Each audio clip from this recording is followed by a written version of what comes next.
ఇప్పటి వరకు నేను ముస్లింలతో పాటు ఇట్లా ఖురాన్ చదువుకుంటూ నమాజ్ చేస్తూ వస్తున్నాను కదా, అయినా నా కుటుంబంలో మేలు జరగలేదన్నటువంటి ఆలోచన కలిగి మరలా ఇంకొక నిర్ణయానికి వచ్చినాడు. ఏంటి ఆ నిర్ణయం అంటే, వెంకటేశ్వర స్వామిని కొలవడానికి మరలా సిద్ధపడ్డాడు. సిద్ధపడ్డటువంటి మనిషి అలా ముందుకు వెళ్తూ ఉన్నాడు. ఎందుకయ్యా ఈ భక్తిని ఆయన ఎంచుకున్నాడు అంటే, ఆయన ఒక తీర్మానానికి వచ్చాడు. మరలా అందరూ ఆడపిల్లలే పుడుతున్నారు, చనిపోతున్నారు, ఆ దేవుణ్ణి అన్న కొలిస్తే ఒక మగపిల్లాన్ని ఇస్తాడేమో అన్న ఆలోచన కలిగి ఆ భక్తి చేస్తున్నటువంటి సమయాల్లో ఆయన కోరినట్టుగానే మగపిల్లని ఇచ్చినాడు. మగపిల్లడు పుట్టాడు. ఆయన పుట్టిన ఆనందంలో ఈయన గుడికి వెళ్ళాడు. ఈ గుడికి వెళ్ళే సందర్భంలో అందరూ టికెట్లు తీసుకుంటారు. మా నాన్నగారికి టికెట్ లేదు. అందరు భోగిల్లో కూర్చుంటే మా నాన్న ఇంజన్లో కూర్చుంటాడు. ఎందుకంటే మా తాతయ్య రైల్వే గ్యాంగ్మెన్. ఆ పరిచయం ప్రకారంగా ఆయన ఇంజన్లో కూర్చొని డ్రైవర్తో మాట్లాడుకుంటూ వెళ్తాడు.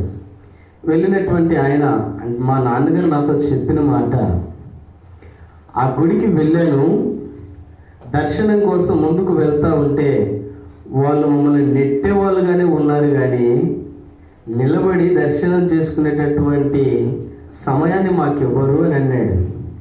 నేనంటాను, మరి అటప్పుడు ఎందుకు పోయినావు నాయన అంటే, మగపిల్లడి కోసం పోయినారా అన్నాడు. అయిపోయింది.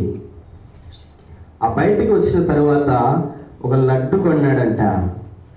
కొన్నటువంటి లడ్డు ఇంటికి తీసుకుని వస్తే ఎక్కడ అపవిత్రపరచబడతాము అని ఆ లడ్డు కూడా తీసుకెళ్ళి ఉండిలో వేసేవాడంట.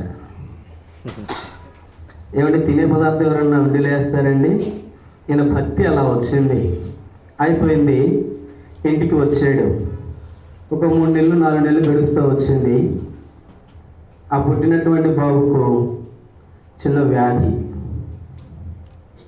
మరణకరమైనటువంటి రోగం, బ్రతకనటువంటి పరిస్థితి. ఈ సమయంలో మొక్కని దేవుడు అంటూ లేడు, చేయనేటువంటి భక్తి లేదు. ఆ తిరుపతి వెళ్ళి వస్తూ వస్తూ ఒక ఉంగరం కొన్నాడట. ఆ బొమ్మ ఉన్నటువంటి ఉంగరం, అది కూడా తీసుకుని వచ్చి పాలలో అలా రుద్ది పోస్తే బ్రతుకుతాడేమో అని ఆలోచిస్తే, అది ఎప్పుడైతే అలా రుద్ది గొంతులో పోసినాడో వెంటనే ప్రాణం పోయింది. పోయినటువంటి ప్రాణానికి తీసుకురాగలుగుతామా అని ఆలోచించి ఏడ్చుకుంటూ, ఆ భక్తి చేశాను ఉపయోగం లేదు, ఈ భక్తి చేశాను ఉపయోగం లేదు, ఇక ఏంచి నా దిక్కని చెప్పి ఇక్కడి నుండి తీసుకెళ్ళిపోయి ఆ బాబుని పడేసి ఇక త్రాగను మొదలుపెట్టాడు. భయంకరమైనటువంటి త్రాగుబోతుగా మారిపోయినాడు. ఎంతటి స్థితికి వెళ్ళినాడయ్యా అంటే, చివరికి తన శరీరంలోకి జాండీస్ తెచ్చుకునేదాలో తెచ్చుకున్నాడు. నాన్నగారు కూడా చివరికి మరణ పడకకు సిద్ధమైనాడు. ఆ సమయాల్లో అక్కడ ఉండేటటువంటి స్థితి కాదు మా గ్రామంలో. అక్కడ నుండి విజయవాడకు వచ్చారు. ఇక్కడికి 2 ఏళ్ళు ఉన్నారు. పని చేస్తుంటున్నాడు కానీ ఉండడం లేదు. చివరికి మరణకరమైనటువంటి స్థితికి వచ్చాడు. అయిపోయింది. చివరి స్టేజ్కి వచ్చాడు. హాస్పిటల్కి వెళ్ళాడు. ఎక్కడు కాదండి, ఇక్కడ మధురా నగర్లోనే వెళ్ళాడు. డాక్టర్ని సంప్రదించాడు. అయ్యా ఏంటి నా పరిస్థితి అంటే, నువ్వు బ్రతకవు, చచ్చిపోతావు. అప్పుడు అన్నాడు, నేను చచ్చిపోతే నా కుటుంబం ఎలా అంటే, మీ వారు ఎవరైనా ఉంటే తీసుకొని రా, నేను మాట్లాడతాను అన్నారంట డాక్టర్. ఇప్పుడు వెళ్ళాడు. వారి రక్త సంబంధాలను అందరిని అడిగినాడు, వారి బంధువులను అడిగినాడు, వారి స్నేహితులను అడిగినాడు. ఎవరిని అడిగినా ఎవ్వరు కూడా ఆయన దగ్గరికి వచ్చిన లేరు.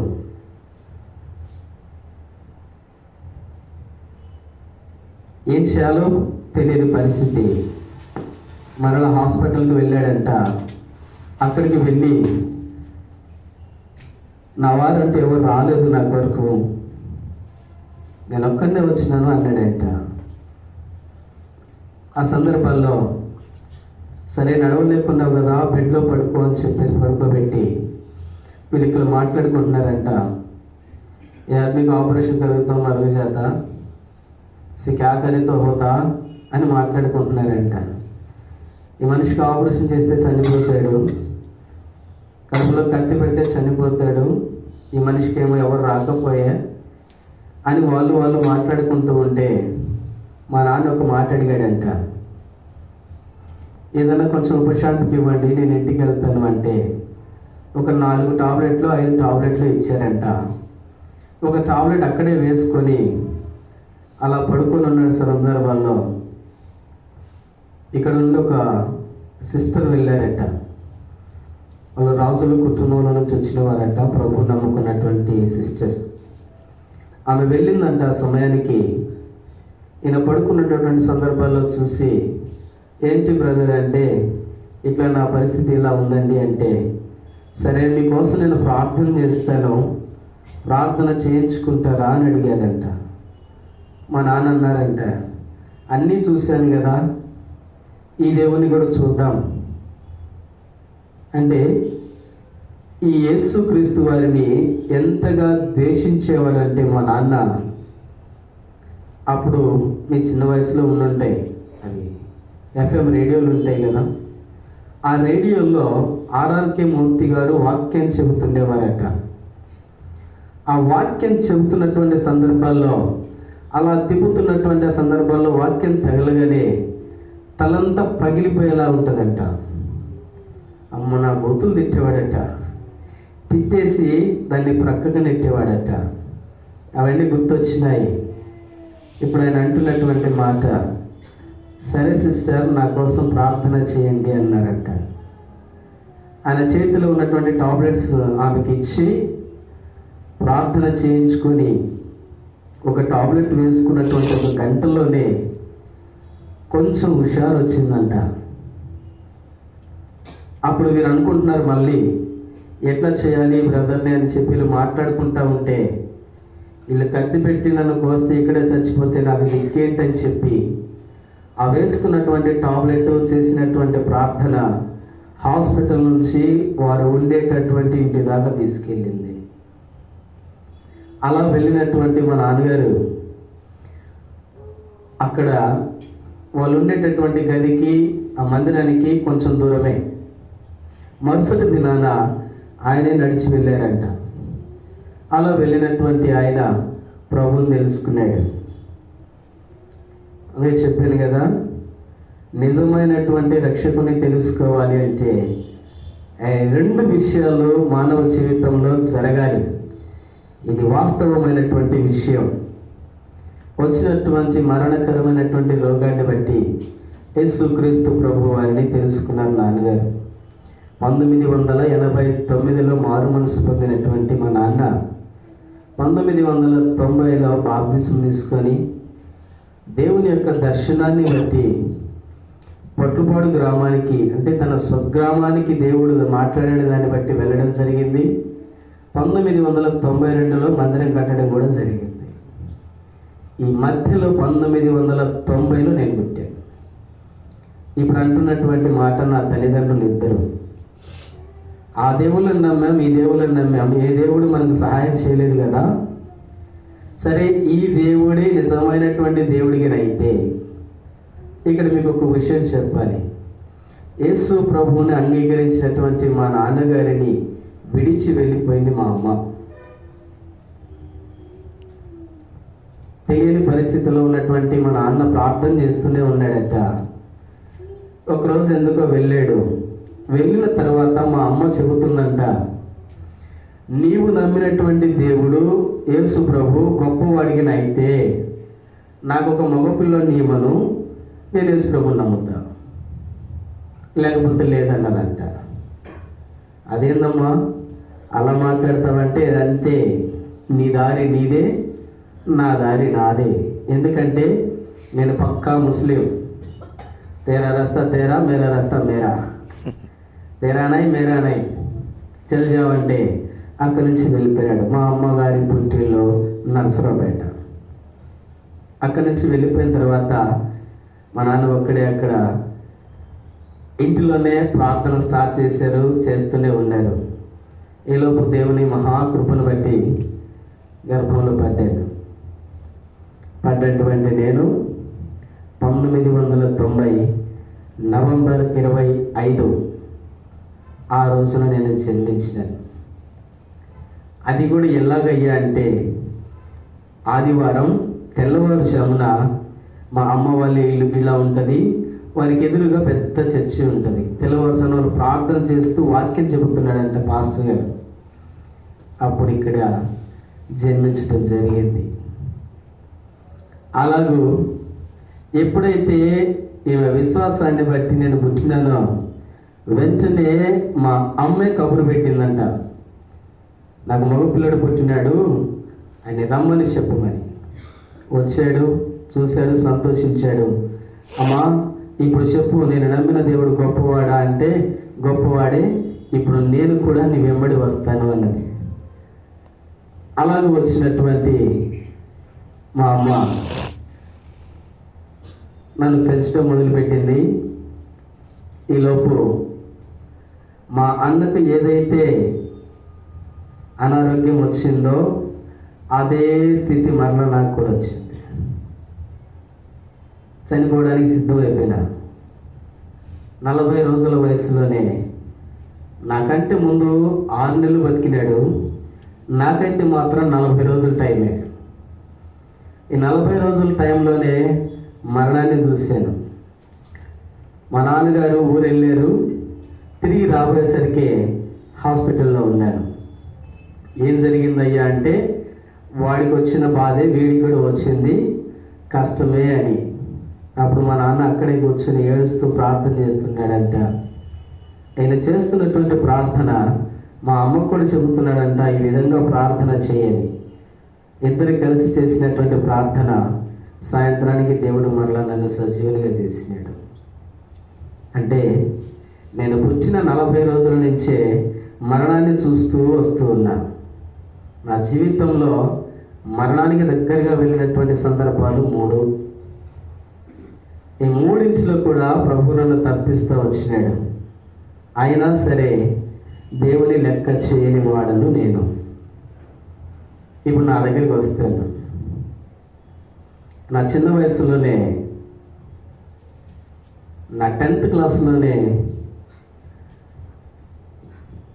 నా స్నేహితులతో కలిసి షికారు చేయడం మొదలుపెట్టాను. భయంకరమైనటువంటి స్థితికి వచ్చాను. నా స్కూల్ డేస్ ఎలా ఉన్నాయంటే, నేను 1వ తరగతి నుంచి 3వ తరగతి వరకు చదువుకుంటాను. 3వ తరగతిలో నా కాన్వెంట్ ఎత్తేసారు. తమ్ముడు అర్థమైనా? నా కాన్వెంట్ ఎత్తేసారు. సరే ఎత్తేసారు కదా, స్కూల్కి వెళ్దామని వెళ్ళాను. అక్కడికి వెళ్ళి 5వ తరగతి ఎండింగ్కి వస్తున్నాను. మేమంతా కలిసి మా పంతులు గారిని కొట్టించాం. 5వ తరగతిలోనే మా పంతులు గారిని కొట్టించిన దాన్ని బట్టి మేమందరం ఒక 4-5 ఉన్నాము. అందరం కలిసి చేసాము. కానీ అది చీటి నా మీదకి వచ్చింది. కానీ మెయిన్ పాత్ర నేనేనండి. తప్పించుకుందామని చూశాను, కానీ దేవుడు అది నాకు వీలు కానివ్వలేదు. కొట్టించాను. వెంటనే నన్ను తీసుకెళ్ళిపోయారు. ఇంచుమించుగా చివరి స్టేజ్ వరకు కూడా నేను ఇంకా స్కూల్కి వెళ్ళలేదు. ఎందుకంటే వెళ్తే ఈయన ఎక్కడ కొడతాడు అన్నటువంటి భయం అయిపోయింది. 5th క్లాస్ ఎగ్జామ్స్ రాశాను. చివరికి 6th క్లాస్కి వచ్చాను. 6th to 8th వచ్చాను. 8th వచ్చిన తర్వాత మంచి ఎలక్షన్ టైం. నా 8th క్లాస్ రూమే రక్తంతో నిండిపోయింది. మా నాన్న అంటున్నాడు, అది చూస్తే అట్టయిపోయింది, ఇది చూస్తే ఎట్ట చేసినావు, ఇప్పుడు నీ రూమే ఎదురా ఎట్టయిపోయింది అంటే దానికి నేనేం చేశాను ఆయన? मैं क्या करता हूँ बा, वो लोगों के घर से काम को मैं क्या करना. एक అర్థం क्या भी करता है हाँ तो यार నమ్మే జాకురుచాడు, నువ్వు ఇక్కడ కాదు, సరే పక్కూరికి వెళ్ళురా, అక్కడన్నా బాగుపడతావేమో అంటే సరే అని చెప్పేసి పక్కూరికి వెళ్ళాను. మాకు ఒక 5 కిలోమీటర్ల దూరం ఉంటుంది కురిచేడు. ఆ స్కూల్కి వెళ్ళాను. నేను వెళ్ళినటువంటి 3 నెలలకే స్కూల్ అంతా కాలిపోయింది. నేను వెళ్ళిన 3 నెలలకే స్కూల్ కాలిపోయింది, నా బుక్స్ కాలిపోయినాయి, సర్టిఫికెట్లు కాలిపోయినాయి, అన్నీ కాలిపోయినాయి. మేమందరం అందులోనే ఉన్నాం. దేవుని మహాకృప ఏంటంటే ఆ ముందు రోజు వరకు నేను అక్కడే ఉన్నాను హాస్టల్లో. ఆ రోజు ఎందుకు ఊరికి వెళ్ళాను నేను. ఉదయానికి వచ్చి చూస్తే స్కూల్ అంతా కాలిపోయింది. ఏదిలా కాలిపోయింది అంటే ఎవరో దాన్ని పెట్టేశారు, అయిపోయింది. తిన్నగా 10th దాకా వచ్చాను. 10th అయిపోయింది, ఇంటర్కి వచ్చాను. ఇంటర్లో ఫస్ట్ ఇయర్ ఖచ్చితంగా 3.5 నెలలే నేను చదివింది. 4 నెలలకు వచ్చేసరికి మా కాలేజ్ ఎత్తేసారు. 4 నెలలోనే కాలేజ్ ఎత్తేసారు. మా ప్రిన్సిపల్ పక్కన నా బండి తీసుకెళ్ళి పెడతాను. ఆయన అంటాడు, దండం పెడతాడు, అరే నాయన నా బండి పక్కన నీ బండి పెట్టొద్దురా అంటే గారే చేయబోలేక అర్థమైందా, నువ్వేంది నాకు చెప్పేది, నేను తీసుకొచ్చి పెట్టేదే. ఎందుకంటే మా కాలేజీలో కొంచెం పెద్ద చెట్టు, అదే ఆ చెట్టు కింద పెడతాను నేను. అలా అయిపోయింది. కేఎం చేయలేని పరిస్థితి. ఇంటర్ ఫెయిల్, చదవలేదు. ఇక నా జీవితాన్ని కొనసాగించాను. నా ఫ్రెండ్ పెళ్ళి జరుగుతుంది. అది శనివారం రాత్రి. తెల్లవారితే ఆదివారం మా నాన్నగారిని తీసుకొని వేరే చోటుకు పరిచర్యకి వెళ్ళాలి. మా నాన్న అడిగాను నేను, నాయనా నేను నా ఫ్రెండ్ పెళ్ళికి వెళ్ళాలి అంటే నాకు డబ్బులు కావాలి. డబ్బులు ఎందుకు అయ్యా అంటే బండిలో పెట్రోల్ కొట్టించుకోవాలి. ఎంత రా అన్నాడు. 500 కావాలి అన్నాడు. ఆ రోజుల్లో 500 అంటే కష్టమైన పని. క్యా కర్తా హై రే తూ అనగానే క్యా హై రే. అప్పుడు అన్నాను మా నాన్నతో, 500 డబ్బులు అడిగితే ఇవ్వనటువంటి నీకు ఇదెందుకు?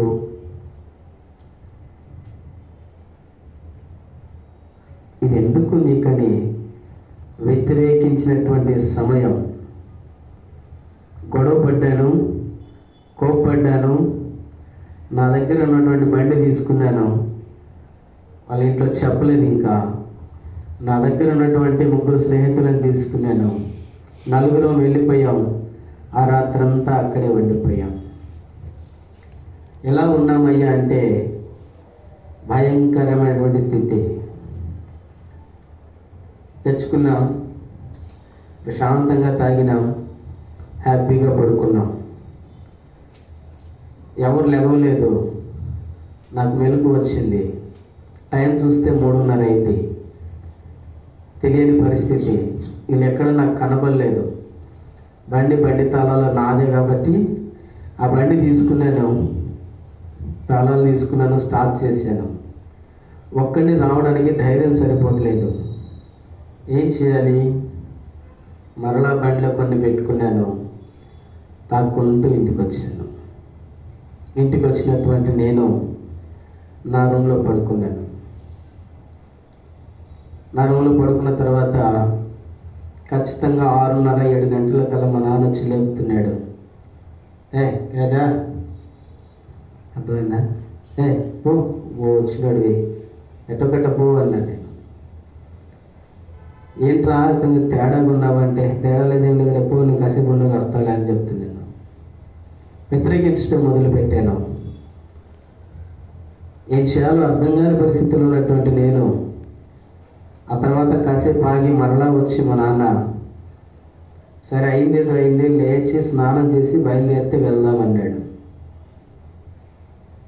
నా దౌర్భాగ్యం, దేవుని మాట లెక్క చేయని వాడుగా స్నానం చేసి అలాగే తీసుకెళ్ళాను. 1 వారం తీసుకెళ్ళాను. 2వ వారం భయంకరమైనటువంటి యాక్సిడెంట్. నేను పడమే కాక నాతో పాటు మా నాన్నగారిని కూడా పడేసినాను. దేవుని కృప ఏం కాలేదు, క్షేమంగా ఆరాధన చూసుకొని వచ్చినాం. అలా ఉన్నటువంటి నేను ఓ దౌర్భాగ్యమైనటువంటి స్థితికి వెళ్ళిపోతా వచ్చినాను. తెలియనటువంటి ఆనందాన్ని కోరుకోవాలంటే ఆలోచన కలిగి ఇంకా వెళ్ళిపోతూనే ఉన్నాను, కానీ ఆగిపోయిన వాడిని కాను. నా స్నేహం ఎక్కడి దాకా వెళ్ళిందయ్యా అంటే, నలుగురు రౌడీలు వెంట పెట్టుకొని వెళ్ళేదాకా వచ్చింది. ఎవరైనా కొట్టాలి అంటే, ఎవరినైనా స్కెచ్ వేయాలి అంటే ఆ ప్లాన్ వేసి వాళ్ళని కొట్టొచ్చే స్థితికి వచ్చాను. అలా వచ్చినటువంటి నేను ఒక కుటుంబానికి వెళ్ళాను. ఆ కుటుంబంలో చిన్న ఘర్షణ జరిగింది. ఆ ఘర్షణలో నన్ను అడుగుతున్నాడు ఏం చేయాలి అని. నువ్వేం చేయొద్దు, ప్రశాంతంగా ఉండు, సాయంత్రానికి 2 కాళ్ళు ఇరిగిపోతాయి అని చెప్పాను. ఇంకేం లేదు, నీ దాకా రావాల్సిన పని కూడా లేదు, 2 కాళ్ళు ఖచ్చితంగా విరగొట్టిస్తాను, ప్రశాంతంగా ఉండని చెప్పాను. చెప్పినటువంటి నేను సాయంత్రం ఖచ్చితంగా 7 గంటలకల్లా ఆటోతో తీసుకొచ్చి ఊరు బయట నిలబెట్టాను. అంతటి దాకా వెళ్ళిపోయింది. వెళ్ళిపోవడమే కాదు, ఘర్షణ జరిగింది, గొడవ అయింది, కొట్టుకోవడం అయిపోయింది, అంతా జరిగింది. వాళ్ళు ఇంటి దాకా వచ్చిన వాళ్ళని తిరిగి మరలా పంపించేసాను. ఎందుకంటే ఇబ్బంది కదా అని చెప్పి. దేవుడు చిన్న చిన్న ఆలోచనలు ఇస్తూ ఉంటారు కదా, అప్పుడప్పుడు పక్కన వాళ్ళు కూడా. అలా వచ్చినటువంటి వారిని వెనక్కి పంపించేసాను. అంతటి స్థితికి దిగజారినటువంటి నేను ఆ గొడవైనటువంటి 2 నెలలకే భయంకరమైనటువంటి బాధ, చచ్చిపోవాలంటే చచ్చిపోవడానికి సిద్ధంగా కావట్లేదు శరీరం. ఇటన్నా వెళ్ళిపోదామా ఆలోచన. పెద్ద వయసు వస్తూ ఉంది, నేను ఒక్కడినే, 4 ఆడపిల్లలు, ఏం చేయాలి, ఇది ఒక ఆలోచన. ఎటు వెళ్ళడానికి సిద్ధం కాని పరిస్థితి. సమయాల్లో మా నాన్న దగ్గరికి వెళ్ళాను. నాన్న నేను ఉండను, మీ బాధ మీరు పడండి, ఎందుకంటే మీరు నాకేమి ఇవ్వడం లేదు, నేను ఎంజాయ్ చేయడానికి నాకేమి డబ్బులు ఇవ్వడం లేదు, ఏం చేయడానికి నాకు అవకాశం లేదు. ఇట్లా బయటికి వెళ్తే నా సరదా తిరగడానికి కానీ దేనికైనా అవకాశం ఉంటుంది. నీ దగ్గర ఉన్నంతకాలం ఏమంటావు, ఊరికే దేవుడు దేవుడు ప్రార్థన భక్తి ఇదే తప్పితే రెండోది లేదని చెప్పేసి గొడవ పెట్టుకొని అలా ఇంట్లో ఉన్నాను. ఇలా మా నాన్న ప్రార్థనకి వెళ్ళాడు, చెప్పా చేయకుండా వెళ్ళిపోయినటువంటి నేను మరుసటి రోజు మా నాన్నగారు వచ్చేదాకా కూడా నేను ఇంట్లో లేను. అప్పుడు ఫోన్లు తక్కువ కాబట్టి వేరే వాళ్ళ దగ్గరికి పోయి మా నాన్నకి ఫోన్ చేయించిందమ్మ. అయ్యా అబ్బాయి లేడు, వెళ్ళిపోయాడు, ఎక్కడికి వెళ్ళిపోయాడో ఏమైపోయాడో అని చెప్పి ఆలోచిస్తున్నటువంటి సమయాల్లో ప్రార్థన చేసుకుంటూ కూర్చున్నాడంట. తిరిగి 2వ రోజు 3వ రోజు వచ్చాను. వచ్చినటువంటి నన్ను చూసి చాలా ప్రేమగా పిలిచాడండి. ఎంత ప్రేమగా పిలిచాడంటే, రారా నాయన, ఎందుకు ఇబ్బంది పడతావు, నువ్వు ఒక్కడివే నాకు, నువ్వు వెళ్ళిపోతే నాకు ఎట్లా కష్టం కదా, నిన్ను పుట్టించింది దేవుడు, దేవుని పని కోసం మా కోసం కదా అని చెబుతూ ఒక గది ఉంటుంది, ఆ గది దగ్గరికి తీసుకెళ్ళాడండి. అక్కడికి తీసుకెళ్ళి నిలబెట్టి కొడుతున్నాడు. చెప్పనా తీర్థం అది. ఈ వైర్లు ఉన్నాయి కదా, 2 దిగిపోయినాయి. అక్కడితో ఊరుకున్నాడండి. అప్పట్లో బెల్టులు మంచి బెల్టులు, ఇప్పుడు సరిగా రావట్లేదు కానీ ఆ బెల్టులు 2 దిగిపోయినాయి. చూసారా నా మీద ఎంత ప్రేమ మా నాన్నకి. నవ్వుతున్నావా? ఎంత ప్రేమో. కొట్టాడు, అయిపోయింది. అంతటితో ఆయన ప్రేమ సరిపోలేదు. ఏం చేశాడు తెలుసా? 2 కాళ్ళు 2 చేతులు కట్టేశాడు. కట్టేసి అప్పుడు అంటారు కదా, కోలుకొక్కర వేస్తారు చూసారా, పోలీస్ స్టేషన్లో పెట్టి 2 కాళ్ళు చేతులు కట్టేసి 2 కాళ్ళ మధ్యలో ఇట్లా పెడతారు చూసారా, కర్ర ఇట్లా ఇలా పెట్టేశాడు. ఉదయం 11 గంటలకి నన్ను అలా పెడితే సాయంత్రం 6 గంటల వరకు నా దగ్గరికి వచ్చిన వాళ్ళు లేరు. ఎవరు ఆ కర్ర తీసిన వాళ్ళు లేరు, నా కట్లు విప్పిన వాళ్ళు లేరు. ఎవరి వల్ల కావట్లేదు. ఏం చేయాలో దిక్కుదోచని పరిస్థితి. మా అమ్మకి ఎందుకు ఆలోచన వచ్చింది, మా అత్త దగ్గరికి పోతే వీడు విడిపించబడతాడేమో అనుకుంది. మా నాన్నకు చెప్పకుండానే మా నాన్నమ్మ దగ్గరికి వెళ్ళింది. ఇక సంగతమ్మ, వాడు ఇలా చేశాడు, చేసిన దాన్ని బట్టి నీ కొడుకు ఇట్లా కొట్టినాడు, ఆ తెగిపోయిన మొత్తం మా నాన్నమ్మ చూపిస్తుందేమో. కైకి రయ్య చమ్మారి అంటుంది అమ్మ. కైకి రయ్య చమ్మారే కదా, తుజా ये मान ले जा. ఒరే క్యా మాన్లే రే, నాకు తెలుసో తెలియక ఏదో ఒకటి తప్పు చేసినాడు, చేసిన దానికి ఇట్లా ఇంత శిక్షించాలా అంటే ఆయన వినలేదు. కాసేపు నువ్వు బయటికి వెళ్ళిపో అని చెప్పేసి మా నాన్నమ్మ అరిచిన తర్వాత మా నాన్న బయటికి వెళ్ళిపోయాడు. నా చేతులకు నా కాళ్ళకు ఉన్నటువంటి కట్లు విప్పదీస్తే లేచి నిలబడదామంటే చేతగా అట్లా. అంతటి ప్రేమ మా నాన్నకు నా మీద. చెప్పండి, ఒక్క దెబ్బ మీ పిల్లలు ఎవరైనా కొడితే మీ దగ్గర ఉంటారా? అలా ఆలోచించాను. అయిపోయింది. 2011 సంవత్సరంకి వచ్చాను. ఇంకొంచెం బాధ, ఇంకా చేయి దాటిపోతానేమన్నటువంటి ఆలోచన కలుగుతూ వస్తూ ఉన్నాడు. ఒక దినాన మా నాన్న దగ్గరికి వచ్చి, అరే నేను 2 కాళ్ళు పట్టుకుంటారా,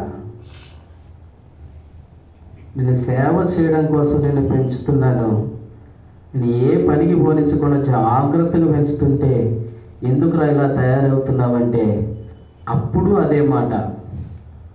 ఏమిచ్చావు నాకు? మా ఫ్రెండ్స్తో పోతే సరదా, ప్రశాంతత, తినడం, త్రాగడం, ఎంజాయ్. అలా వస్తున్నటువంటి నేను 2011 చివరికి వచ్చేసరికి డిసెంబర్ 27వ తారీఖు దాని అంతటిని ముగించడానికి సిద్ధమయ్యా. అప్పుడు ఒక మాట చెప్పాను, మీ మధ్యలో కుదురుగా స్థిరంగా నిలబడాలంటే నాకు పెళ్లి చేయండి అన్నాను.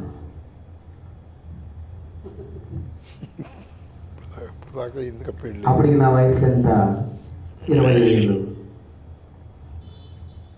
మీ మధ్యలో నేను కుదురుగా స్థిరంగా నిలబడాలంటే పెళ్లి చేయమంటే, అరే నీకు 20 ఏళ్ళేరా, ఇప్పుడు పెళ్లి చేస్తే ఎట్టా అంటే, నువ్వు చేస్తారా నేను చేసుకోమంటారా? అది కూడా పెద్ద సమస్య మా నాన్నకి. సరేరా ఏం చేయమంటావు అంటే, సరే నేను పిల్లని చూసినాను, ఆ పిల్లని చేయండి అన్న. నా ఫస్ట్ నుంచి నాకున్న గోల్ అది, లవ్ అండ్ అరేంజ్ మ్యారేజ్ చేసుకోవాలని ఆశపడ్డాను. అది కాదన్నారు. కాదన్న దాన్ని బట్టి కొంచెం వ్యతిరేకించాను. మీరు అటు చేయబాగండి. వ్యతిరేకించినటువంటి నాకు సరే ఎంత కష్టపెట్టినా, ఎంత శ్రమ పెట్టినా, ఎంత ఏడిపించినా మా నాన్నకు నేనంటే అంత ప్రేమ. ఒక విషయం చెప్పాలంటే మా నాన్న నాకు నాన్న కాదు, బెస్ట్ ఫ్రెండ్. ఎంత బెస్ట్ ఫ్రెండ్ అంటే, ఇద్దరు బెస్ట్ ఫ్రెండ్స్ ఎలా అయితే మాట్లాడుకుంటారో అలా మాట్లాడుకుంటాం మేము. కానీ నేటికి మా నాన్నకు కళ్ళల్లో కలిపెట్టి చూసి అస్సలు మాట్లాడను. ఇదేంటి విచిత్రంగా ఉందనుకుంటారా? బైక్ మీద వెళ్ళేటప్పుడు ఆయన నేను చూడనుగా చూస్తానా? అప్పుడు మాట్లాడుకుంటాం మేము, అలా మాట్లాడుకుంటాం.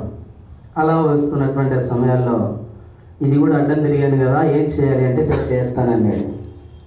అలాగే చేసుకున్నాను. మరి ఎట్లా అంటే, నాకు ఆ అమ్మాయే కావాలా. నా దగ్గరికి వచ్చినామా ఏమీ తేలా.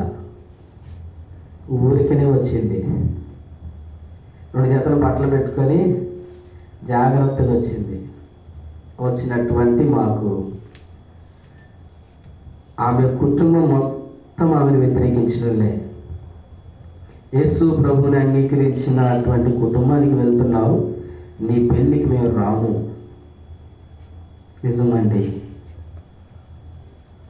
ఇప్పుడే కాదు, మా నాన్న ప్రభువుని నమ్ముకున్న తర్వాత కూడా అదే జరిగింది. తో మేరా ఘర్కు నక్కో, మై తేరా ఘర్కు నక్కో. మీరు మా ఇంటికి వద్దు, మేము మీ ఇంటికి వద్దు.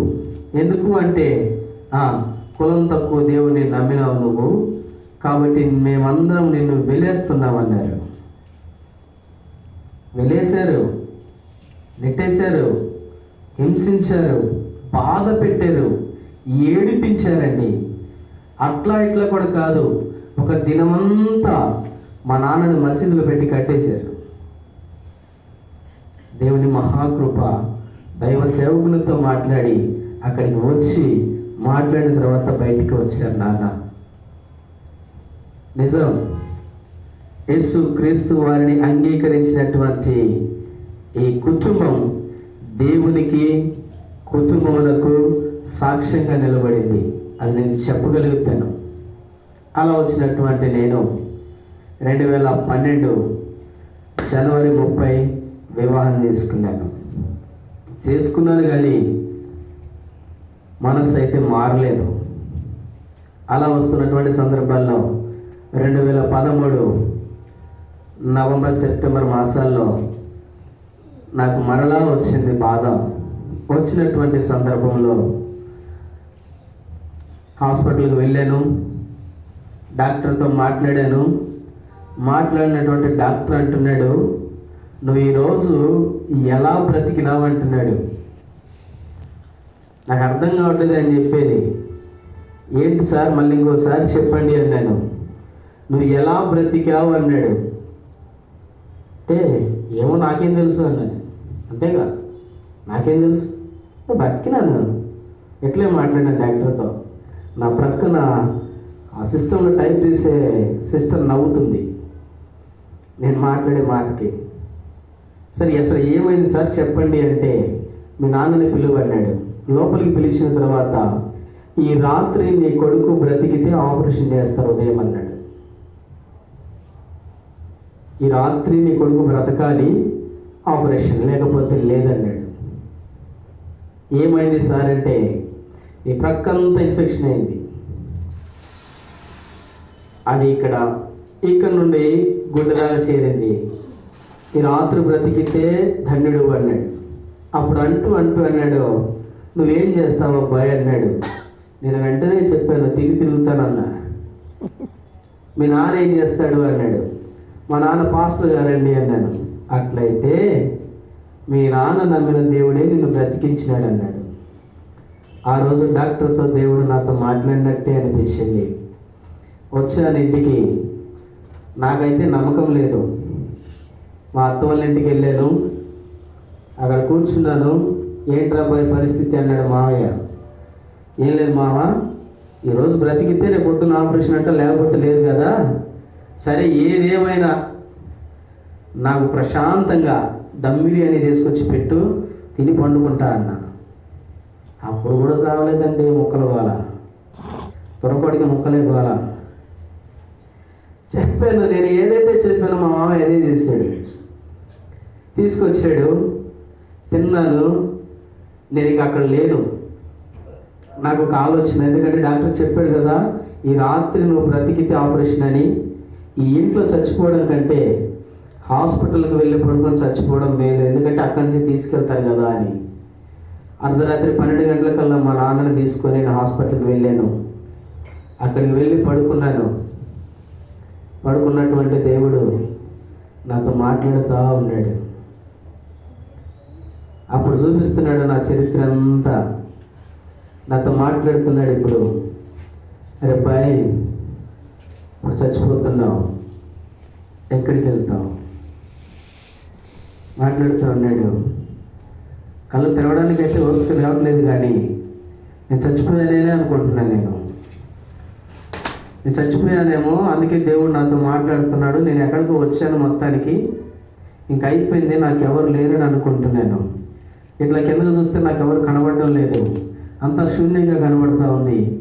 దేవుడు మాట్లాడుతుంటున్నాడు, అరే నువ్వు ఇప్పుడు దాక్కున్నటువంటి స్థితి అంతా ఇది కదా, నువ్వు రమ్మంటే వచ్చారు, పొమ్మంటే పోయారు, నువ్వు చేయమంటే చేశారు కదా, ఇప్పుడు అడుగు, నీ కోసం ఎవరైనా చేసేవాళ్ళు ఉన్నారేమో, ఇప్పుడు అడుగు, నీ కోసం చనిపోయే వాళ్ళు ఉన్నారేమో, ఇప్పుడు పిలువు, నీతో వచ్చే వాళ్ళు ఉన్నారేమో అంటే పిలుస్తున్నాను, కేకలేస్తున్నాను, ఎవ్వరు పలకట్లేదు, ఎవ్వరు రావట్లేదు. అంత దాకెందుకు నా ప్రక్కన ఉన్న నా తండ్రి కూడా రావట్లేదు. అర్థం కాని పరిస్థితి అయిపోయింది. ఏడుస్తున్నాను. ప్రక్కంతా తడిసిపోతూ ఉంది. ఏం చేయాలో అర్థం కాని పరిస్థితుల్లో అప్పుడు దేవుడు మాట్లాడుతున్నాడు, నువ్వెవరు పిలిచినా రారు, కానీ నేను మాత్రం నీ దగ్గరికి వస్తాను. అప్పుడు చూపిస్తున్నాడు అండి వాక్యం, రోమీయులకు రాసినటువంటి పత్రిక 5వ అధ్యాయం 8వ వచనంలో ఆ మాట అంటున్నాడు. ఆ మాట దేవుడు నాతో క్లియర్గా మాట్లాడుతూ వచ్చినాడు. ఏమన్నాడంటే, అయితే దేవుడు మన ఎడల తన ప్రేమను వెల్లడిపరచుచున్నాడు, ఎట్లనగా మనం ఇంకనూ పాపులమై ఉండగానే క్రీస్తు మన కొరకు చనిపోయాడు. ఇప్పుడు వచ్చింది నిజమే, నా కోసం ఎవరు రాలేదు, నా కోసం ఎవరు చచ్చిపోవడానికి రాలేదు, నాతో ఎవరు మాట్లాడడానికి రాలేదు. ఏంటి అని అనుకుంటా ఉంటున్నాడు సమయాల్లో ఈ మాటతో దేవుడు నన్ను దర్శించినాడు. వెంటనే పడకలోనే దేవుని దగ్గర క్షమాపణ అడిగాను, నా పాపాలు ఒప్పుకున్నాను. అప్పుడు అడిగినాను, ప్రభువా నువ్వు నిజంగా నా కోసం చనిపోయిన వాడు అయితే ఈ రాత్రి నన్ను బ్రతికించు, నాకు ఆపరేషన్ జరిగితే నీ సేవకు వస్తాను. మా అమ్మ మా నాయన కోరిక అదే, ఒక్క కొడుకు పుడితే ఆ కొడుకు నీ సేవకు అప్పగిస్తానన్నారు కదా, ఈ రాత్రి నీవు నేను నన్ను బ్రతికిస్తే నీ సేవలో పూర్తిగా ఉండిపోతానయ్యా అన్నాను. కాసేపటి తర్వాత మా నాన్న ఇలా తడుతూ ఉన్నాడు, యేసు క్యా కర్తా హై అన్నాడు. నేను పలకలేదు. మా నాన్న కళ్ళ వెంట నీళ్లు పెట్టుకుంటున్నాడు. చాలాసేపటి తర్వాత కళ్ళ వెంట నీళ్లు చూస్తుంటున్నాను కానీ మా నాన్న పలకరించలేకపోతున్నాను. కాసేపటికి తేరుకున్నాను, క్యా బార్ రోతే హే అన్నాను. ఏం లేదులే మాట్లాడావు కదా, ఏం లేదులే పడుకో అన్నాడు. నేను ఏ టైంలో లేచి చూసినా మా నాన్న మోకాళ్ళ మీదనే ఉన్నాడు. అంతసేపు పిలిచినా పలకలేదు కదా. డాక్టర్ చెప్పిన మాట గుర్తొచ్చింది ఆయనకి, చచ్చిపోతానేమో అని. ఆ రోజు మా నాన్న కళ్ళల్లో కన్నీళ్ళు చూశాను. ఆ తర్వాత ప్రభువుని అడిగిన వెంటనే దేవుడు ఇచ్చినటువంటి జవాబు, నీకోసం నేను చచ్చిపోవడానికి సిద్ధపడ్డాను, నువ్వు చావు అన్నాడు. అలాగూ నన్ను బ్రతికించినటువంటి దేవుడు ఆ తర్వాత నన్ను ముందు కొనసాగిస్తూ వచ్చినాడు. ఒక సాక్షిగా నిలబెట్టుకున్నాడు. అలా నేను ఇంకా పరిచర్యలకు ముందుకు వెళ్తూ ఉన్నాను. తర్వాత పూర్తిగా పరిచర్యలకు వచ్చినాను. మా నాన్నగారు చేస్తున్నటువంటి సేవలో నేను పాలిభాగస్తున్నయ్యాను. అలా వెళ్తున్నటువంటి నేను 2020 సంవత్సరానికి వచ్చిన తర్వాత శనివారం రాత్రి పడుకున్నాను. దేవుడు మరలా మాట్లాడుతున్నాడు. ఇది ఎప్పుడు జరిగిందయ్యా అంటే, నాకు కుమారుడు పుట్టిన తర్వాత ఇక బాధ్యతలన్నీ ఇంకేం లేదు, పిల్లలు పుట్టారు, అంతా అయిపోయింది, ఆపరేషన్ చేయించాను, క్షేమంగా ఉన్నాం, ఇప్పుడు నీ సేవకు వస్తాను. నేను కూడా ఒక తీర్మానం చేసుకున్నా, నాకొక్క కుమారుడిని ఇస్తే ఆ కుమారుడిని నా తండ్రి నన్ను ఎలాగైతే ఇచ్చినాడో అలాగూ నేను కూడా ఇస్తానని ఒక తీర్మానానికి వచ్చిన తర్వాత నాకు కొడుకు పుట్టినాడు. పుట్టినటువంటి కొడుకును చూసుకుంటున్నటువంటి నేను 7 నెలలు ప్రార్థన చేస్తూ వచ్చా. ఆడు నవంబర్ 27వ తారీఖున పుట్టాడు 2017లో. క్షమించాడు, 2019లో పుట్టాడు. నేను 25, మావాడు 27, నా పెద్ద కూతురు 23. మా ముగ్గురి ఒకే నెలలో. నేను అప్పుడప్పుడు మా వాడిని అంటాను, 25లో పుట్టకూడదంటారా, ఇద్దరే చేసుకునే వాళ్ళం కదంటే అవి క్యాహెల్ డాడీ కట్టిన గెలియాలి. అలా 27వ తారీఖు నుంచి మొదలు పెట్టుకున్నటువంటి నేను జూన్ 20వ తారీఖు రాత్రి దేవుడు నాతో మాట్లాడుతూ వచ్చినాడు. హెబ్రీయులకు రాసినటువంటి పత్రిక 16వ అధ్యాయము 4వ వచనంలో ఈ మాట మాట్లాడుతున్నాడు. తన తోడని ప్రమాణం చేసి, నిశ్చయముగా నేను నిన్ను ఆశీర్వదింతును, నిశ్చయముగా నిన్ను విస్తరింపచేసేదను అన్నాడు. ఏంటి అని చెప్పి అలా ప్రార్థిస్తూ ఉన్నటువంటి సమయాల్లో, నిజమే, ఇప్పుడు దాకా నువ్వు అడుగుతూ వచ్చినావు కదా, నువ్వు ఒక్కడిగానే ఉన్నావు ఇప్పుడు దాకా, కానీ నీవు సేవ చేయడానికి ఇష్టపడుతున్నటువంటి నీ ఆశను నేను ఎందుకు కాదంటానన్నటువంటి ఆలోచన కలిగి ఉన్నాడేమో దేవుడు ఈ వాగ్దానం ఇచ్చాడు. ఈ వాగ్దానాన్ని ప్రార్థన చేసుకుంటూ వస్తూ ఉన్నాను. మరుసటి రోజే ఆదివారము మధ్యాహ్నం 1 గంటకల్లా ఇదే వాక్యం చదివాడు మా నాన్న. ఈ వాక్యము ద్వారా నా కుమారుడు ఇప్పుడు దాకా ఒంటరిగా ఉన్నాడు, కుటుంబంతో ఉన్నాడు. ఇప్పుడు అబ్రహామును ఆశీర్వదించినట్లు మన పిల్లల్ని ఏ విధంగా అయితే ఆశీర్వదించి విస్తరింపజేసినాడో అలాగూ ఈయన కూడా విస్తరించబడాలి, సంఘములో సేవలో విస్తరించబడాలి, ఈయన కోసం ప్రార్థన చేయండి అని చెప్పి ఆయన సంఘకు ఉన్నటువంటి బైబిల్ సంచిని తీసి నా సంఘకేసాడు.